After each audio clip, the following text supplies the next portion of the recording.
Hello 8th class students, welcome to Spotty science.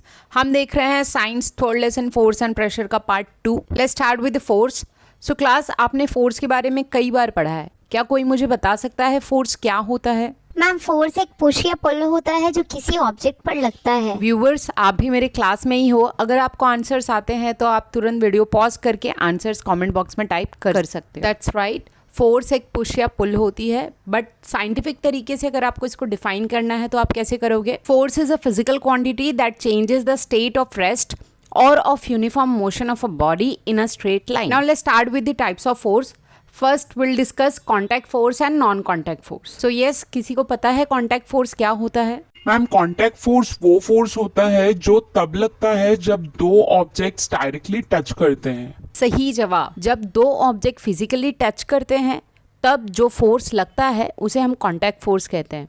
जैसे frictional force, सी ये tyre और road के सरफेस के बीच में ये जो फ्रिक्शन क्रिएट हो रहा है, this is called frictional force. Object पे मस्कुलर फोर्स लग रहा है, so this is called muscular force. So देखो, फ्रिक्शनल फोर्स में ये दोनों चीज़ें कांटेक्ट में आई, मस्कुलर फोर्स में ये दोनों चीज़ें कांटेक्ट में आई, so this is called as contact force. Now let's define what is contact force. A force that acts through a direct contact of two objects or via one more object is called a contact force.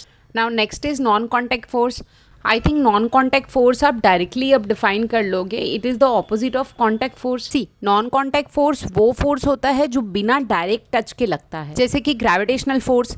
इसमें कोई भी object किसी को भी touch नहीं कर रहा, but फिर भी ऑब्जेक्ट पे फोर्स लगता है। कोई भी ऑब्जेक्ट डायरेक्टली नीचे जाता है, it is because of gravity. So it is the gravitational force and non-contact force. Now let's define the non-contact force.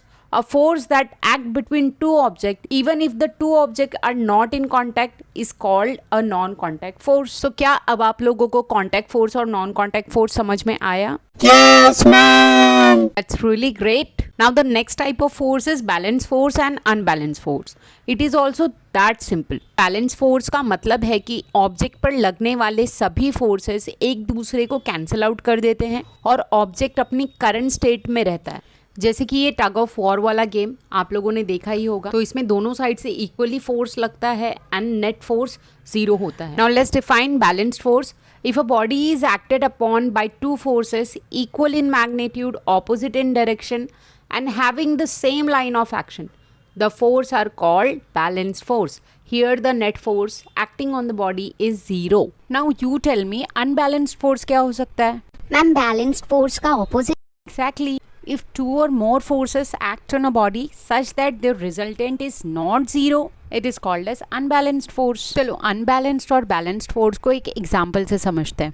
See, suppose एक टेबल पर बुक रखी है. अगर आप उसे एक डायरेक्शन में पुश करते हो और दूसरी तरफ से कोई उसे पुल कर रहा हो और दोनों फोर्सेस इक्वल हैं, तो बताओ वो बुक मूव करेगी या नहीं? मैम, नहीं करेगी।